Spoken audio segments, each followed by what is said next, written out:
En 1955, lors de la visite du roi Baudouin, le monde colonial semble encore intact.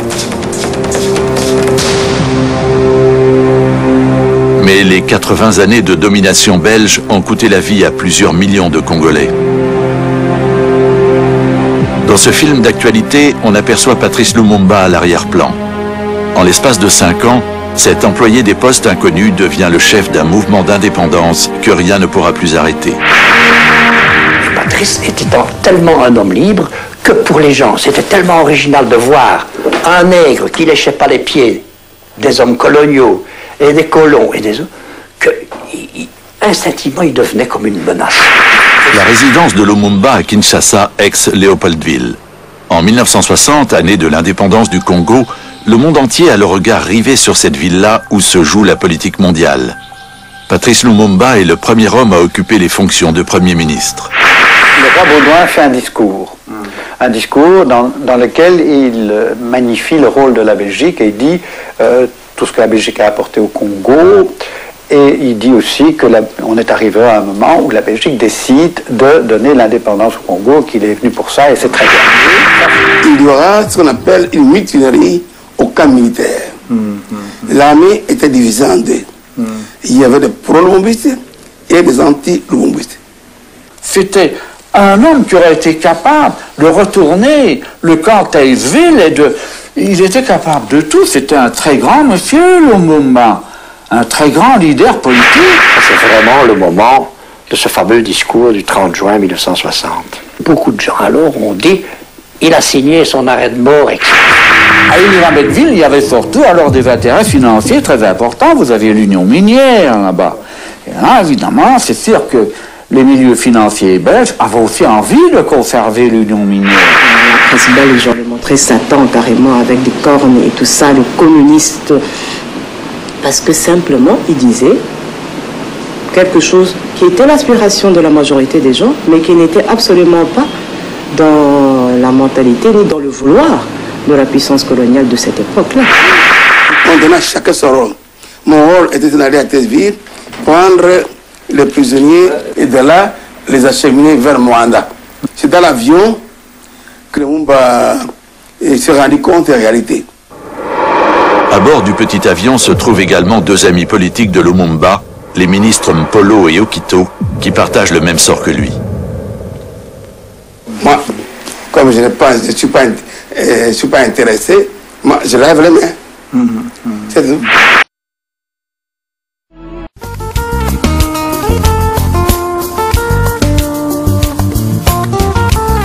Ne me pleure pas, ma compagne.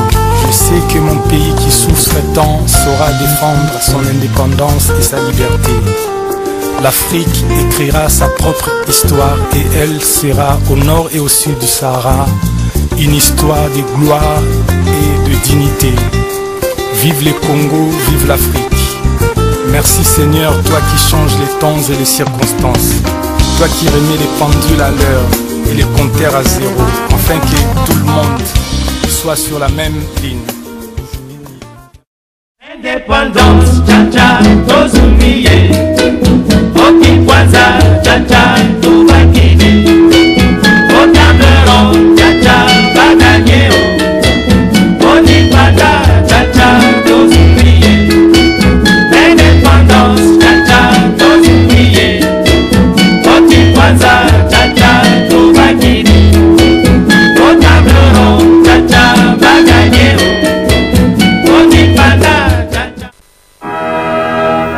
De son vivant, c'était un Premier ministre sans pouvoir. Après sa mort, Patrice Lumumba est devenu un mythe, le sauveur assassiné de l'Afrique.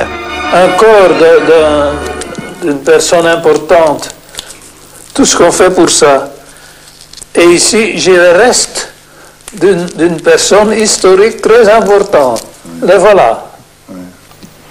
Et c'est tombé ou vous l'avez arraché? Arraché. Il avait une denture, une très bonne denture. Oui. C'est couvert avec de l'or hein, derrière. Donc un dentiste sait identifier ça. Hein. Il m'a déjà fait jurer beaucoup à ce Lumumba, il me fait encore jurer maintenant. Qu'est-ce qu'il vous a fait jurer? Lumumba? Oui. réfléchissez qu'on vient de vous dire on a tué Lumumba et maintenant vous devez le faire disparaître. Dans un pays qui n'a pas le vôtre. Vous voulez un couteau?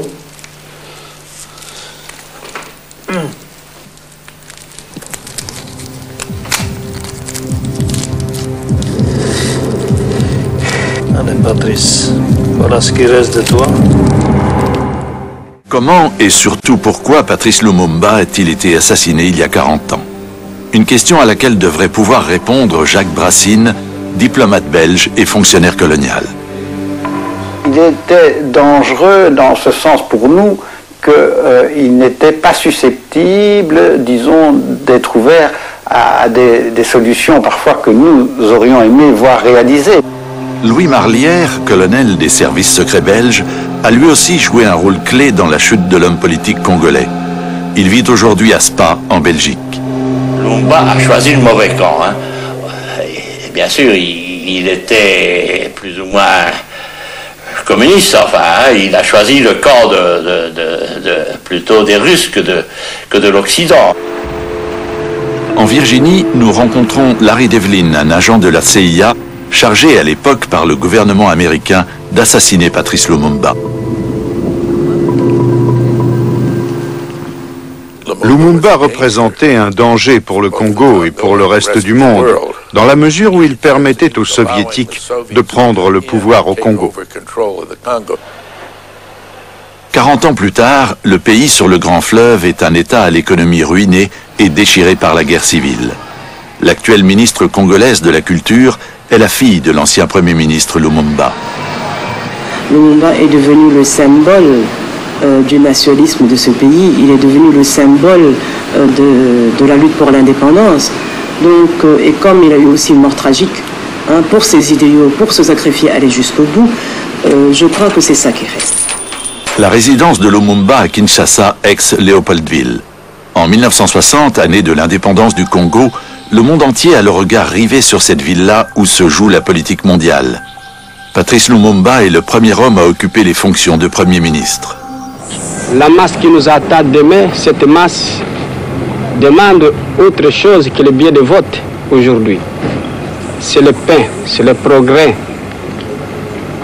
Il faut que nous puissions construire cette nation. Nous devons compter sur l'apport des capitaux. L'espace d'un été, le Congo fait la une des journaux. 200 jours plus tard, tout est fini. Roland, le fils cadet de Lumumba, avait à peine 3 ans quand il a vu son père pour la dernière fois. Il faut savoir qui exactement qui a fait, pourquoi, comment. On a droit à ça. Le truc qu'on faisait, c'était grand, hein? La machine à écrire de Lumumba, un souvenir conservé par son seul ami belge. Jean van Lierde est un chrétien rebelle et un fervent combattant du militarisme et du colonialisme. Il tente en vain de jouer les intermédiaires entre Lumumba et le gouvernement belge.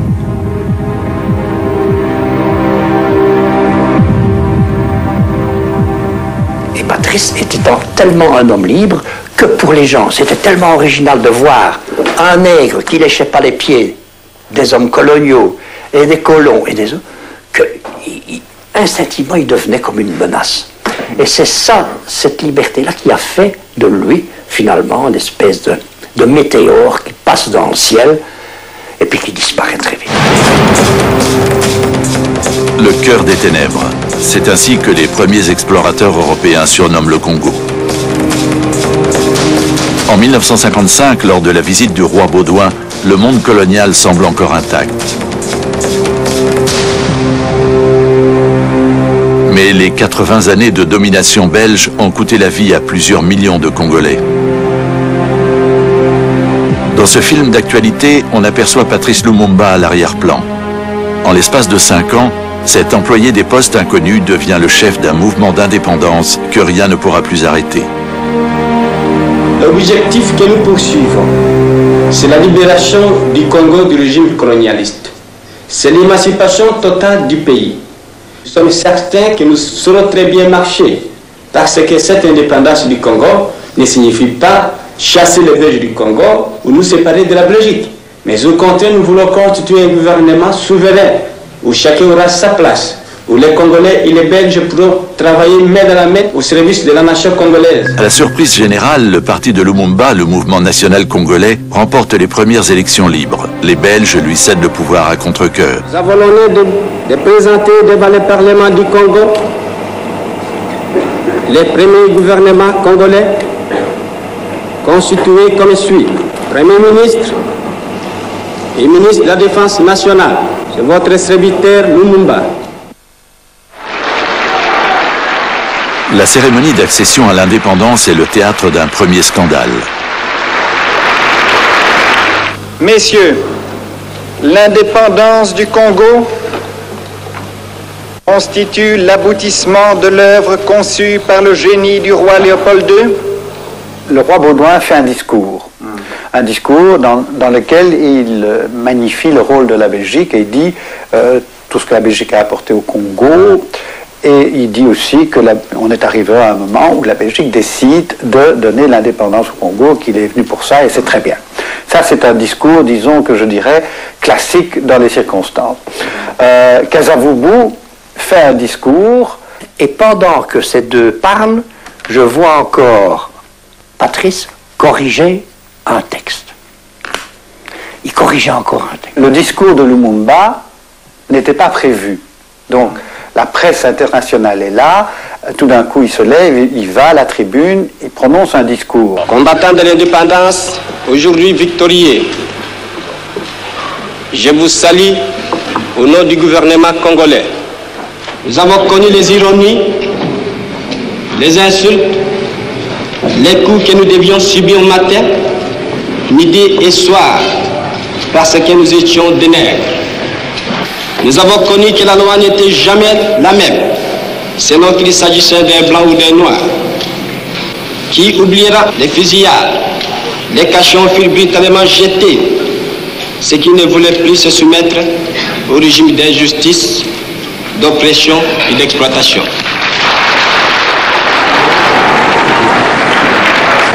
Ça, c'est vraiment le moment de ce fameux discours du 30 juin 1960.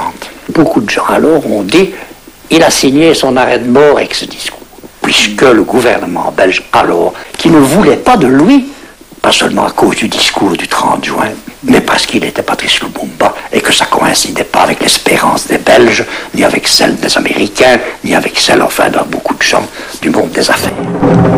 5 jours après la proclamation de l'État, une révolte éclate au sein de l'armée. Les soldats noirs se rebellent contre les officiers belges qui refusent de quitter leurs fonctions. La crise du Congo fait la une de la presse mondiale. Au Katanga, une province riche en cuivre, l'opposant de Patrice Lumumba, Moïse Tshombe, appelle les Belges à la rescousse pour désarmer ses propres troupes.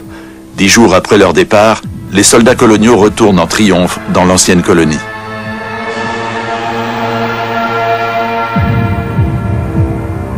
René Smale, officier des services secrets militaires, est envoyé au Katanga. S'il n'y avait pas eu le courage de ces quelques officiers et sous-officiers belges, pour maintenir, pour empêcher les Noirs, c'était le déferlement sur la ville, et là, ça pouvait faire quelque chose d'épouvantable. Le Katanga fait sécession. Moïse Tshombe, politicien talentueux, surnommé Monsieur Tiroir-Caisse, se proclame président de la province sécessionniste avec la bénédiction de la Belgique. À Ilirambetville, il y avait surtout alors des intérêts financiers très importants. Vous aviez l'union minière là-bas. Et là, évidemment, c'est sûr que les milieux financiers belges avaient aussi envie de conserver l'union minière. Parmi les principaux chefs de la province sécessionniste figure le ministre des Finances, Jean-Baptiste Kiboué. Dès que nous avons pris la boutique, l'union minière exportait toujours le cuivre et les recettes du cuivre étaient versées à la Banque nationale katangaise. Le chef de cabinet de Moïse Tshombe est le juriste belge Jacques Barteloup. L'union minière payait ses taxes, ses redevances, ses impôts au gouvernement katangais et plus à Léopoldville. Donc les Katangais avaient de l'argent en suffisance. Et ce qui leur a permis d'équiper leur gendarmerie katangaise, d'acheter des armes, d'acheter des blindés, Il y avait des marchands d'armes qui venaient tout le temps chez Tchombe. Engagés pour défendre le monde libre au cœur de l'Afrique, les mercenaires de Tchombe sont rapidement surnommés les Affreux.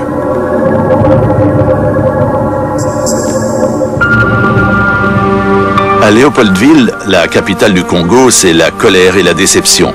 Le drapeau de l'ambassade belge est affalé et l'ambassadeur de l'ancienne puissance coloniale renvoyé en Belgique.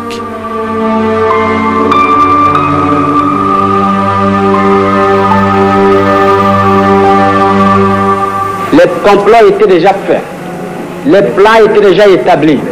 C'est d'imposer un gouvernement contre la volonté du peuple.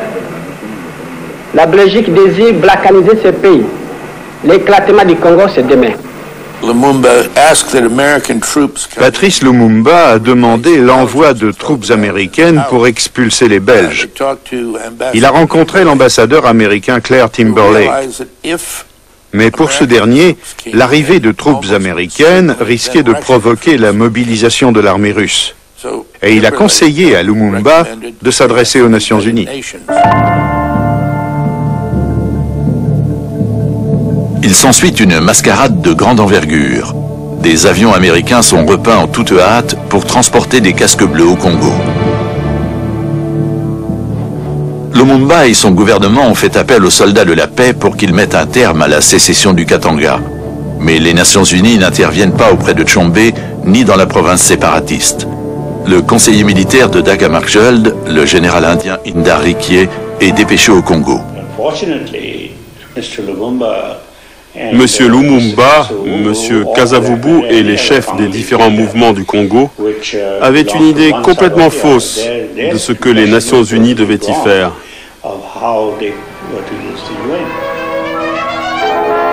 Alors que la population célèbre l'arrivée des casques bleus au Congo, le président du Conseil des ministres soviétiques, Nikita Khrouchtchev, propose à son homologue congolais l'aide de l'armée rouge. Lumumba utilise l'offre soviétique pour faire pression sur les Américains.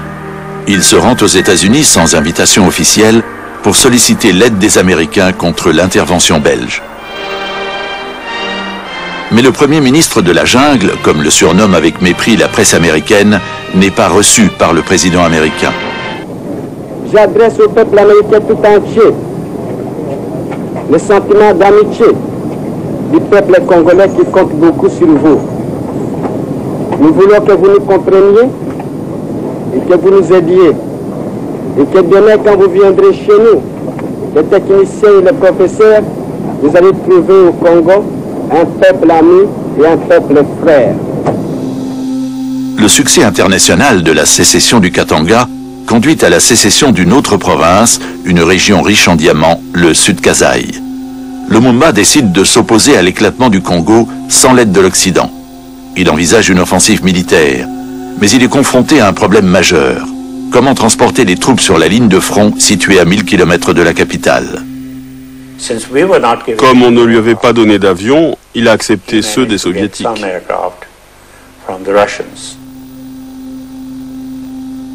L'opération militaire est une réussite, mais Patrice Lumumba vient de signer son deuxième arrêt de mort, cette fois du côté américain.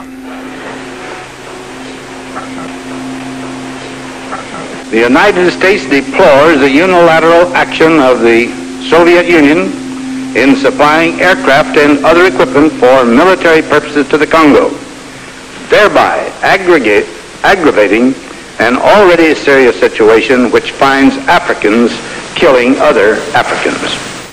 Vous étiez en contact avec les Américains? Oui. Ouais. Enfin, mon contact était Devlin, Larry Devlin. Ouais. On s'entendait bien et on a fait certaines choses ensemble, mais simplement. Mais les Américains, je crois, voulaient liquider le Lumumba. Oui, le colonel Marlière faisait partie des services spéciaux belges. C'était un officier très respecté. Non, on s'est mis d'accord un jour avec des gens de chez nous pour mettre des écouteurs dans les bureaux de Lumumba. Ce sont les Américains qui ont fourni le matériel et ce sont des Belges qui ont placé, qui ont fait ça, oui. Alors on captait On captait toutes les conversations téléphoniques de Lumumba. Ça a rapporté quelque chose? On savait en général ce qu'il faisait, ce qu'il disait.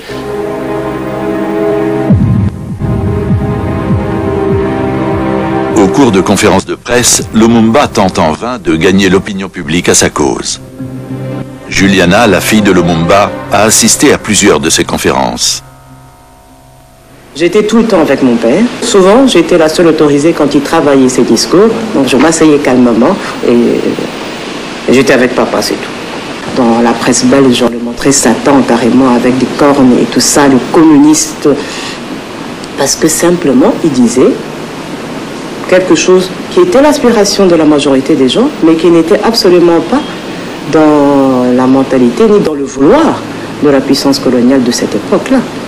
Qu'il voulait que l'homme noir et l'homme congolais soient un homme digne d'abord de sa propre culture, et il croyait en cet homme-là. Nous voulons être indépendants, oui, nous voulons, mais dans l'égalité et dans le respect. Je crois que c'est pour ça qu'on a toujours dit qu'il était intransigeant. Êtes-vous communiste, monsieur Lumumba?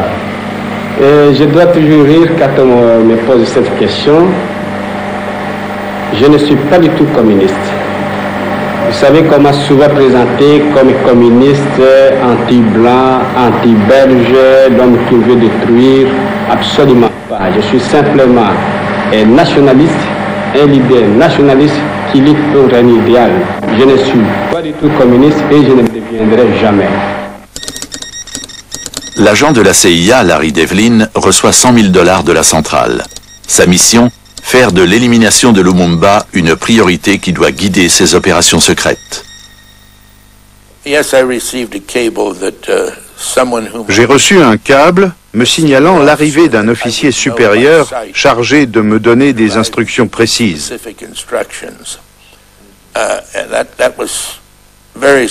Cela m'a surpris. Pourquoi m'envoyait-il quelqu'un plutôt que de m'adresser un câble?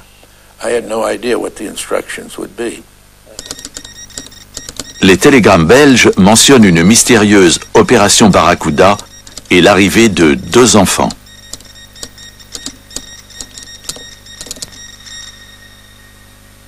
Eh bien, je vais vous dire sincèrement que je ne me souviens pas du tout du mot-côte Barracuda.